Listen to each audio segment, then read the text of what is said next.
Hi, I'm Sierra and welcome to my kitchen. Do you see him in the reflection? He's just taking my vacuum around. But hello, welcome to my kitchen. I found this recipe on foodiecrush.com for homemade hamburger helper. So I wanted to give it a try out today because I wasn't quite sure what to make for dinner. So I figured, why not? I'll give it a try. Yep.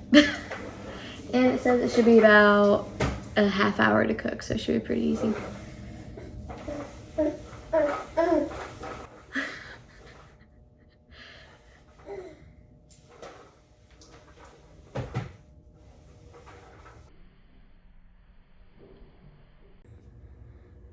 So these are the ingredients that it calls for. So that will be some ground beef, some beef broth, some seasonings, onion powder, black pepper, garlic, 3 tablespoons of butter, and 3 tablespoons of flour for the bechamel. It calls for some sharp cheddar cheese, some dry macaroni noodles, some tomato paste, some salt, some milk, and it calls for an onion, but I don't have an onion, so I'm using 2 shallots. And it doesn't call for Monterey Jack, but I figure if it needs more cheese, I will add it. We'll see how closely I follow the recipe.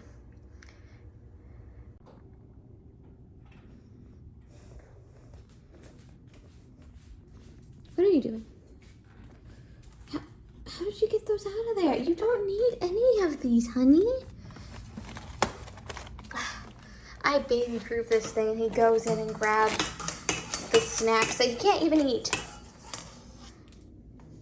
I'm making dinner, you know. I'm making dinner. You don't need these. No, you don't, honey. I'm making your dinner. And that's part of his broom toy, but he likes to take it apart and smack things with it. You're crazy. I love you. So the very first part of this recipe, I'm just melting some butter in there first. The recipe calls for olive oil, but I'm using butter. Is you're gonna go ahead and brown your ground beef. So go ahead and get that in the pan and get that browning. Okay, now since it's mostly brown, I'm just gonna add in my shallot, and I used a big shallot, so I didn't end up needing both of them.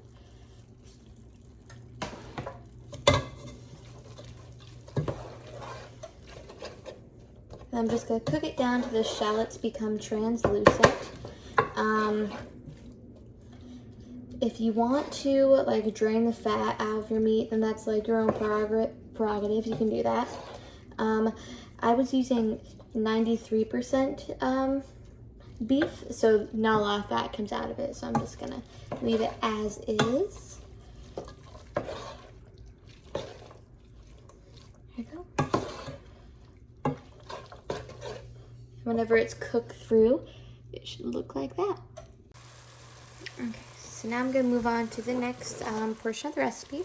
So I'm going to go ahead and add all my liquids. So that's going to be 2 cups of beef broth and 1 cup of water. And I forgot to include this, but this also does call for half a cup of ketchup. Just got to eyeball that. It's about half a cup.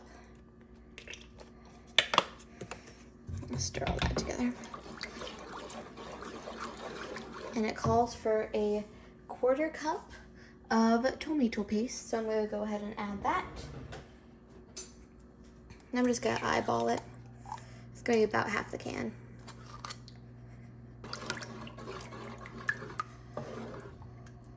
Stir that. And this is actually a really good base for a goulash too. Okay. And then I'm going to cover this, bring it to a boil, then bring it to a simmer, and then cook till the noodles are done. And since I don't have a ton of macaroni noodles left, I like to add it to my bag of random spare pasta, and it's great because then you get to use it like for lunches for my kiddo. So that way I always have just some spare noodles I can use whenever. And while your macaroni's cooking, we're gonna go ahead and make our bechamel. So I'm just gonna put 3 tablespoons of butter in there first and wait till it melts, and then add 3 tablespoons of flour to that. Okay, now my butter is mostly melted. I'm gonna go ahead and add my flour. And you've seen me make a bechamel before. You saw that on my meatball video. But the difference here is instead of making like a creamy gravy, we're actually making a cheese sauce. So the ingredients will be a little bit different as you see.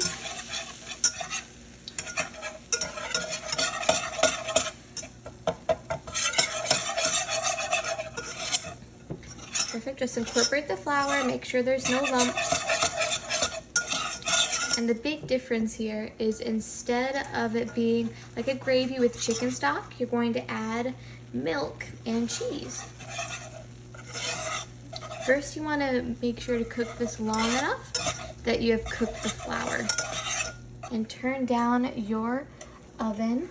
Whenever you use your milk, you'll want it to be at more of a room temperature. And that's because milk tends to not like high heat right away. It will curdle.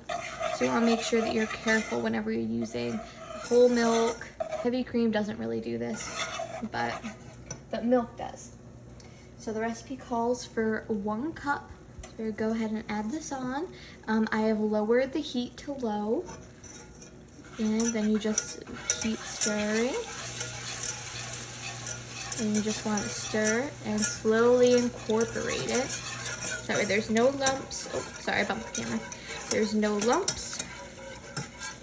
And also, it doesn't curdle. So you want to be careful with this, especially if your milk is cold. And then you're just going to want to keep stirring. And keep stirring until it starts to thicken. Okay, so now your bechamel should look a little something like this. And the reason it's so thick is because you're going to add it to your macaroni, and that has some liquid in it already. So the recipe calls for 2 cups of cheese. I'm using a rubber spatula because you will be folding in the cheese. Okay. Oh, and turn off your heat. So just fold in the cheese. I'm lifting it off the heat because my burner's still on. I don't want it to burn. Just mix, fold in the cheese. Now I think the recipe, I think this is too thick. I think you need more milk for a proper cheese sauce. So you can either add a full cup of milk, or I would say split your roux mixture. So use a half tablespoon, so use a tablespoon and a half of butter and a tablespoon and a half of flour, and that should be perfect. So let's go ahead and taste this because you want every piece of it to be delicious.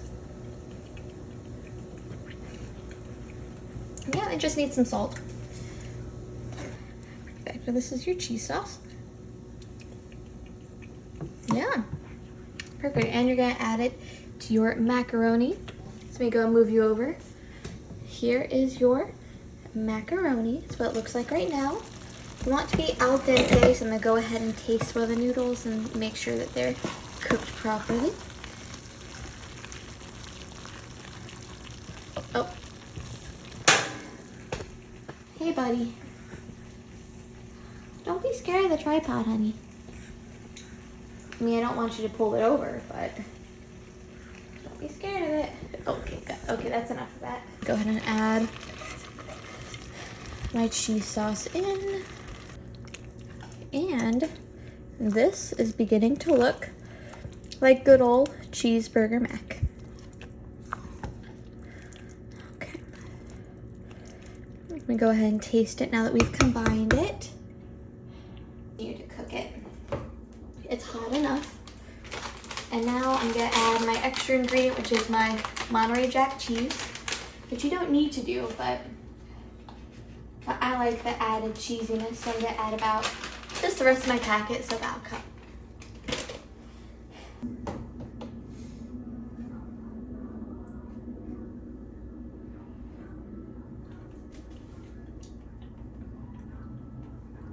And that's exactly where I want it. Okay, fantastic. Okay, cool. In that case, that is how you cook, you find, cook, and adjust a recipe to your liking. Hi, this is Editor Sierra from the next day. I just wanted to throw in here that Anton absolutely loved it. I don't have clips of him eating it, but he ate like 2 bowls of it. He really liked it, very kid-friendly. And plus, he's been on a food strike lately, so I'm so glad he actually like really enjoyed his meal. I also wanted to throw in that the recipe is highly customizable, and I was thinking about this last night. Like, feel free to add like some jalapenos to it if you want like more of a Southwest style. Like it's such a easy base to work with that there's so many flavors to like add on top of it. It was a huge success. I have some more leftovers to be using for dinner tonight. Very impressed. Highly recommend it, and I just hope you enjoy it too. So I will see you next time, and keep cooking.